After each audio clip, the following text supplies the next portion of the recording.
I'm Tim Miller, ready to take you on a tour of the Fallen Timbers battlefield. You know, my love of history really revolves around the Civil War, but of all the years I've been here, I never made it out to the Battle of Fallen Timbers. It happened in 1794 and had a huge importance in American history and the people living around here. My tour guide for today is Shannon Hughes of the Metro Parks Toledo.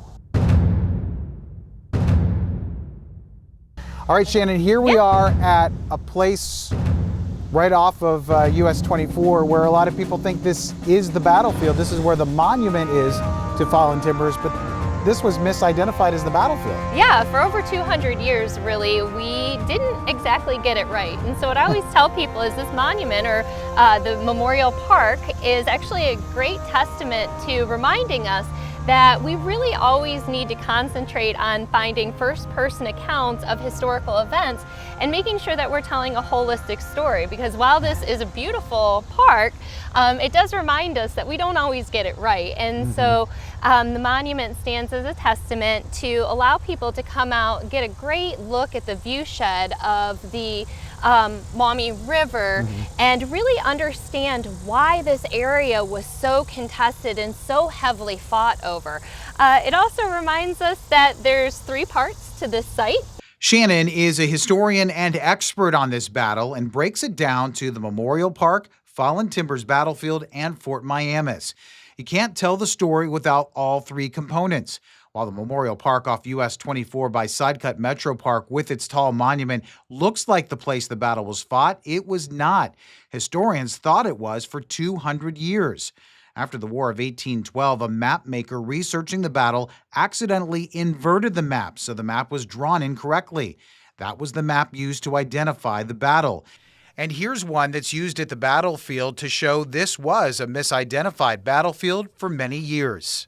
But archaeologist Dr. Michael Pratt of Heidelberg College came out to the Memorial Park in 1995 and used ground-penetrating radar here and also over by the shops at Fallen Timbers.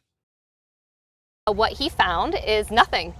So nothing right here, okay. And actually nothing where the mall stands today.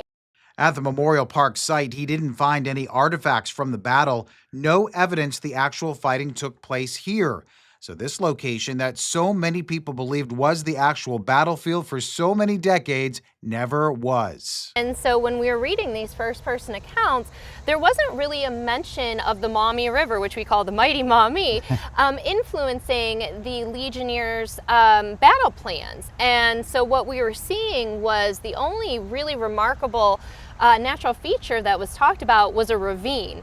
A ravine can never be mistaken for a river, and so that got folks starting to think, uh-oh, maybe we're missing something. And so that's how we realized that this is not the location, nor was the floodplain. But there are still important things to see here. The monument features Anthony Wayne, leader of the U.S. Legion, a Kentuckian who fought with Mad Anthony, and a Native American who Shannon thinks is Little Turtle, the most winning military war chief of the Indian Alliance. But Shannon doesn't think the monument tells the full story of the battle. History is mostly told by the victors, and so that is something that in modern times we're really trying to correct and make sure that we tell everybody's perspective from it. And so folks who come out may think and ask questions of why is Anthony Wayne so much taller than the Native Americans in the monument? Why does it look like the Americans are standing over brutally defeating the Native Americans, when really the battle is much more complex than that? And so what we say is the monument only tells one portion of the story. The battlefield tells a holistic story as well. So you're going to get the Native American perspective along with the soldiers' perspective, along with actually civilian perspective as well in the visitor center. Behind me also we have Turkey Foot Rock, which is a gathering place for many Native Americans who want to do ceremonies and come out and remember their fallen ancestors as well. And so the whole point of the Memorial Park is really to make sure that we are paying homage to everybody and remembering the sacrifices that took place on all sides. Legend says Chief Turkeyfoot of the Ottawa tribe was up on this rock giving a fiery speech to rally the Indian Alliance when he was shot and killed. While we don't know if that really happened, this is Turkey Foot Rock, which stands just a few feet away from the monument. And this was a fight for life. It was a fight for your homeland, and it was a fight for moving forward in, from the Native Americans' perspective, from the lands that they had lived in for hundreds and hundreds of years, and their way of life versus a new, wholly invasive form of life. Shannon then takes us to the actual Fallen Timbers battlefield, historically accurate since 1995. It got its name because about 2 years before the battle, it's believed strong winds knocked down several trees, right where the battle would break out. Shannon, now we are in the actual battlefield. This is just past Fallen Timbers Mall off of Jerome Road, and this is where it actually happens. This is. So it's interesting because today is actually kind of like that day. So the battle took place on August 20th, 1794, and the morning dawned gray and overcast, actually like today. And so they would have actually had a little bit of difficulty getting to the battlefield. The Legion of the United States of America, which was actually Anthony Wayne's Legion at that point in time. And so the Legion, a little bit different than what we're used to for our military That's today. just what it's called, Legion. That's what it was called. It was fashioned after the Roman Legion, and it would have had 4 different parts to it, and each part would have been called a sub-legion. And the sub-legions were really standalone armies, basically. And so you had your artillery, you had your light infantry, you had your infantry, and you had your mounted cavalry, all in one division. Each subdivision, so you had the 1st, 2nd, 3rd, and 4th subdivisions or sub-legions, would have actually been under the command. The 1st and the 3rd would have been under General Wilkinson, and the 2nd and the 4th actually would have been under General Hamtramck. So if you're from Michigan and you always wondered where Hamtramck came from, he actually figured into this. Came from that name. He figured into this battle. So the Battle of Fallen Timbers actually has a lot of famous people for our area, and a lot of folks wonder where we get names from. Anthony Wayne School District, Anthony Wayne Trail, Hamtramck, all of those are actually from figures who fought at the Battle of Fallen Timbers. Other famous Americans who fought here were future President William Henry Harrison and Lewis and Clark from the Lewis and Clark expeditions. So we had a lot of famous people from the American side, but we also had a lot of really important Native American figures at that point in time too. So we had Chief Little Turtle, we have Bahongahelas, we have Blue Jacket, we have Tarhee, Little Otter, Agusaway. So really all of the tribes that were living in this area before the battle sent warriors and their chiefs really on site to make sure that this battle had all the firepower from both sides. Opposing the Americans, Native American forces fought with Canadians and the British. But since the British weren't supposed to be here after the Treaty of Paris in 1783, they actually dressed as Indians to conceal they were fighting against the U.S. Shannon sets the stage for why the Battle of Fallen Timbers is so important. The United States really needed this land to prove on an international stage that we could make it. People forget that this is really very quickly after the Revolutionary War ended, and so a lot of folks, internationally speaking, were really watching to see what America would do. Wondering if we could keep this going, if we could keep this, if this fledgling country under democracy was really going to be something. And so it was really important from the American perspective to really show force and open up this Northwest Territory so that they could move settlers over into it. But the Native Americans had really been living here for hundreds of years. This was their hunting ground, their sacred ground, fishing ground, all of that. And so they really were fighting for their way of life against what they felt was the Americans pushing in to their land. The Native American forces had a solid battle plan. And so they really took what we consider the high ground at this point in time, where the Fallen Timbers lay, because that really was more conducive to their fighting style than the Americans' fighting style, which still had some elements of what we consider rank and file. Rank and file is where you march close together, line up, one takes a knee, one fires over the shoulder. It's more of what a lot of people would think the gentleman's fight versus the Native Americans, who really used their natural resources in their battle plans to make a difference when they fought.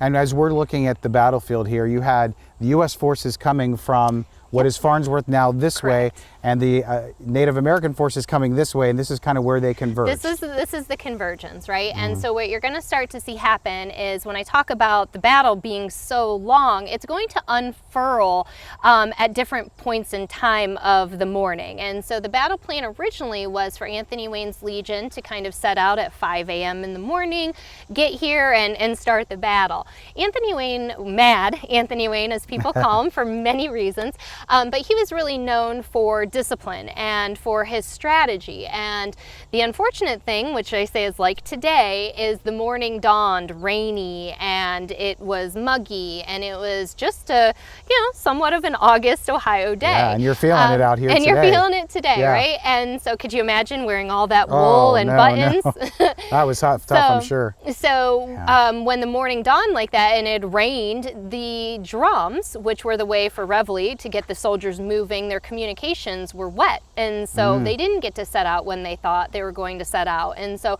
it took about 2 hours to really get and mobilize those 2,000 men. We're talking about anywhere between 1,800 and 2,000 legionnaires with the Kentucky Mounted Militia supplementing to really mobilize to begin that march. Now by that time, the Native Americans had their battle lines set up and they were waiting for about 3 days before the battle. They had fasted. Fasting was not only medicinal but also religious in that they were able to take in the spirit, the warrior spirit better, but also prevented buckshot from really causing stomach problems. Oh, I wouldn't have even thought of that. Because the acid wasn't there, and so you're more likely to survive a gut shot if you had fasted. So there were multiple reasons why they did this. But the Americans didn't show up when the Indians expected them to mobilize, and a lot of the warriors started to retreat a little bit. So it was a bit of a surprise when about 9:45 a.m. the first battle shots rang out. And what we do know is that the first battle shots actually took place kind of in the heart of the Fallen Timbers. Back that way? Okay. Would have been with the 1st and the 3rd under Wilkinson. He meant a contingent of warriors whose goal was really the battle plan for the warriors. They took the high ground and their plan was to kind of wrap in and around and push the Americans into the river so that they could actually shoot from above while the Legion is actually on the floodplain towards the river. Great battle plan, right? It was a brilliant battle plan, and it really would have made them sitting ducks. But what ended up happening is with the way that the Legion ended up marching, it kind of closed in on itself a little bit. And so they were able to come up and around a little bit more behind the warrior line than the warriors had anticipated. And so the battle plan... That turned the tide of the battle for the Americans. It really, well, that and the fact that the Kentuckians were a little bit late to the battle, and so they actually got a little bit hung up. If you think about it, you're bringing oxen, you're bringing these huge cannons through a ravine area of heavily fallen timbers in the heart of basically the end of the Great Black Swamp. This is not exactly a joyride for you if you're trying to transport these weapons and you're trying to march. So what also ended up happening is the lines actually ended up splitting up a little bit more, which worked more in the favor when instead of marching so close together, it actually was beneficial for the Legion to have to split up a little bit more. While peaceful here on this ground now, it was anything but that at this point in the battle. The warriors put up quite the resistance, and so the first advancement of the Legionnaires actually turned around and went back towards the main body of the army. But when they did that, they actually were fired upon by both sides. So it was kind of really chaotic on this side of the battle, but that chaos actually allowed for the other Legionnaires to actually put down heavy sustained firepower, protect the cannons, get the cannons mobilized as the Kentuckians kind of cut in and prevented the battle plan from unfolding the way it wanted to. And so the battle is happening in real time instead of having Anthony Wayne really give a lot of the orders. And so as General Wilkinson is doing what he does over here, the battle on the other between the 2nd and the 4th, which is facing the Canadians and the Wyandottes, is unfolding a little bit differently. And so this side, where the Wyandottes and the Canadians were, is going to actually have the highest fire, and it's going to actually have the most amount of casualties. And so when the Wyandotte actually lost the majority of their principal chiefs, all but Tarhi the Crane, that is kind of when the battle really, from the Native American perspective, started to lose focus. Really, as the cannons and the artillery and the infantry are able to sustain that firepower, the Native Americans start to retreat off the battle. Now, this battle was only about 2 hours, with the heaviest portion being about 45 minutes. So when we think in the terms of casualties or length of battle, this is relatively short, right.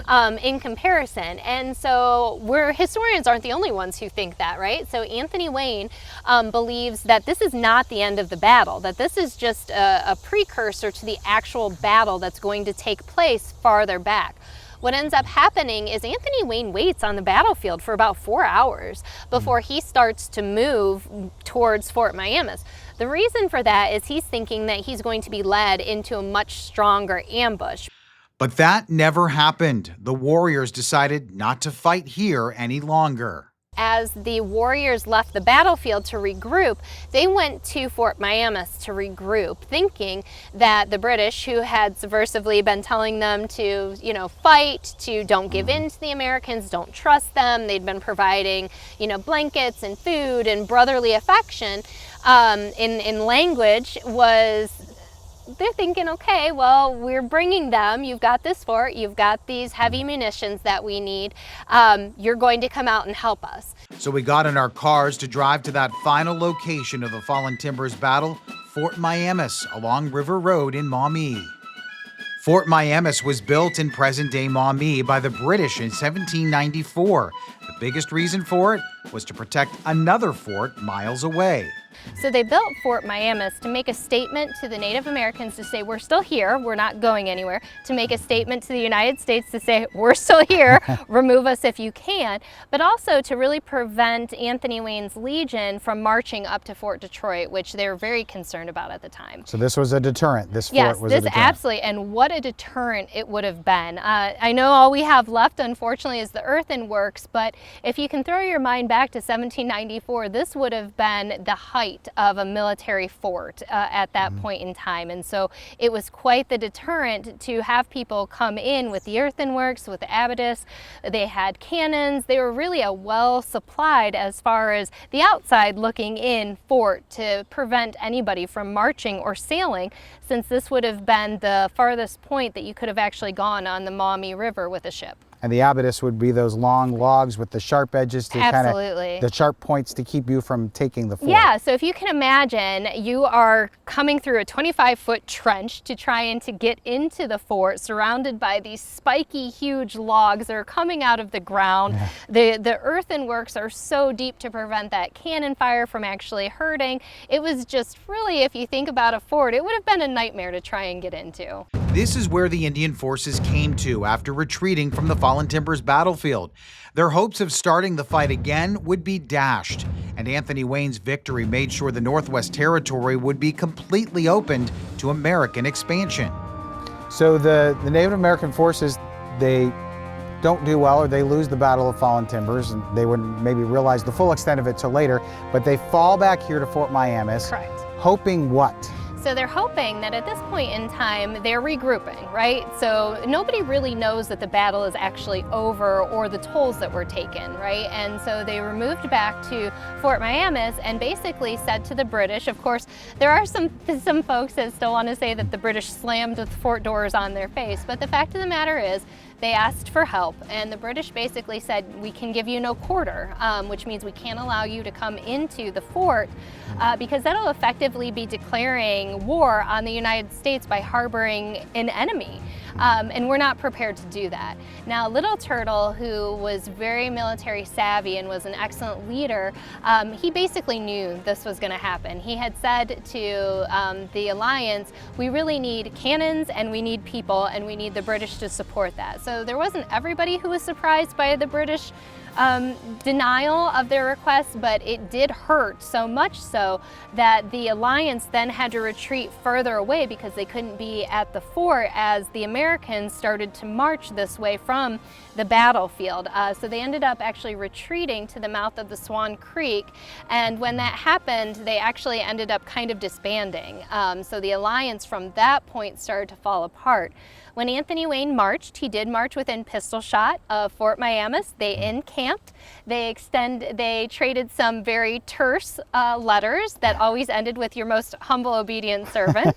I'd love to get a letter like that Ironic these days. or sarcastic, yes, right? yes, very much so. But at the end of the day, neither side was really willing to engage in a battle that would mean open war. So as Anthony Wayne actually withdrew from this area, he actually did total warfare. He burnt everything on his way back towards lower Ohio, the lower part of the Northwest Territory, which meant in Ohio, that's a big deal because he burned all of the storehouses that Indian agent Alexander McKee kept. He also burnt all of the harvests, all of the villages, all of the homes.